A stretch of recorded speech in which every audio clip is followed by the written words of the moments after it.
Hi. It's a privilege to be here tonight with all of Jerry's astonishingly talented friends and loving family.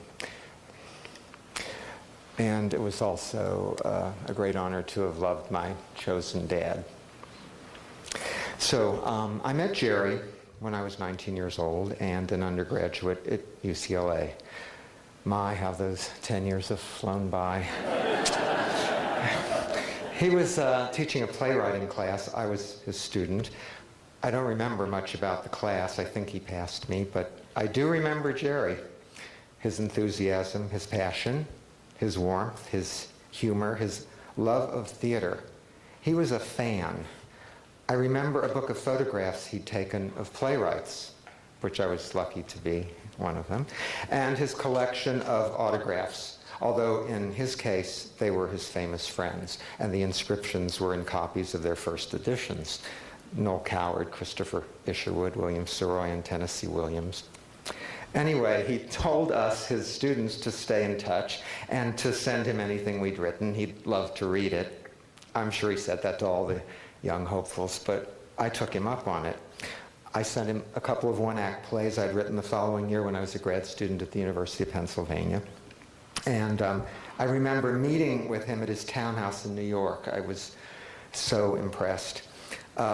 He said my plays were funny, clever, smart, but he had criticisms. Don't try to be funny, clever, smart. He said, write from the heart. Move people, make them feel, make them cry. So I wrote a play called Summer Tree about a young man who dies in an unnamed war. Back then it was, of course, Vietnam, and today it could be Iraq. Does nothing change? He sent my play to the Eugene O'Neill Playwrights Conference in Waterford, Connecticut. They did it. The people at Lincoln Center saw it. They did it in New York. It won the Drama Desk Award, and I was nominated for a Pulitzer Prize at the age of 22, thanks to Jerome Lawrence. I dedicated the play to him. In the front of the book it says, to Jerome Lawrence, who said playwriting can't be taught. Here are some other things he taught me. The 3 E's of writing: to enlighten, to educate, to entertain. Jerry loved doing all 3, but mostly he and his partner, Bob, were teachers. They taught all their lives at UCLA, USC, and in their plays, whether it was Henry Drummond warning us about painted rocking horses that were rotten on the inside, or Auntie Mame going after the Babbity Babcocks of the world. Jerry and his partner Bob were not interested in impressing us with how smart they were. They were interested in helping us get smart about the deceivers, the charlatans, the hypocrites. Another thing he taught me was about partnership. I met my partner in life and writing at the O'Neill Conference a couple of years after Summer Tree.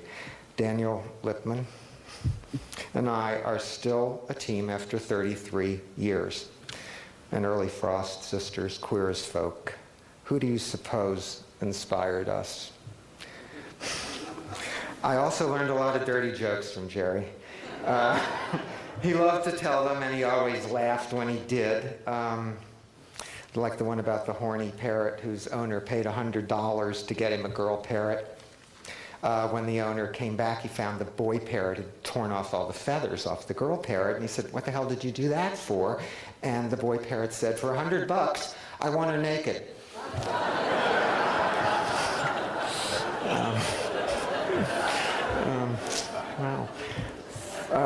He taught me how to tell jokes, too. Finally, Jerry taught me optimism, although I'm afraid I get a D- in that one.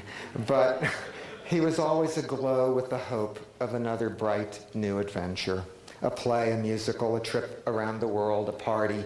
And he did give great parties. I remember the party at his townhouse right after Summer Tree opened in New York. All these famous people, John Schlesinger, Angela Lansbury. She was a bit tipsy, and she asked me to help find her high heels, and we climbed under the grand piano and found them.